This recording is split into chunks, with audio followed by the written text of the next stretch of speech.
My very first best friend in high school was a guy who later came out as gay. And I remember his parents' first struggle was not that he was gay, but they really wanted grandchildren. Once I heard about surrogacy and that it was an option, I knew that I wanted to help not only all of the gay men around the world, but the gay grandparents who really wanted children, and now we have this really awesome opportunity to make that possible. For me, it's just everybody in my life knows how passionate I am about LGBTQ rights and how underserved the community is, and if I could be the biggest, loudest, craziest ally for them, I was here for it. When I first met Dr. Ringler, I worked at a different clinic, and he was screening me for one of his patients to be their surrogate. And I would often show up here in my scrubs from my other clinic, and he would joke and say, when are you gonna wear California Fertility Partners scrubs? And I said, well, the day that you hire me. So it's always been a dream of mine to be here because of the personalized care he gives. Every time I had an appointment here, it was with Dr. Ringler. Every time I had a question, it was him that answered the question. I felt like having done surrogacy before somewhere else,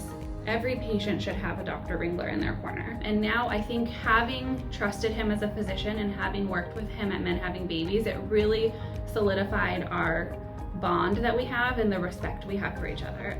I trust him on more levels than one, and I know that he's gonna do the job for all of the gay couples, even the straight couples of the world, because I've seen it firsthand, and I know how passionate he is about it and how amazing of a doctor he is, and the team here at CFP that surrounds him really just makes him rise above everybody else. Working beside him every day, really, he takes the time to explain things that maybe I wasn't aware of before, and together I feel like we're a pretty solid team. I know that I'm only one person in the grand scheme of fertility and life in general, but I think that with the relationships I've developed with not only Dr. Ringler and some of his colleagues in the field, but also the donor and surrogate agencies that help these couples, having as many people on our side as possible, I think, is how we change the narrative and make this more widely known.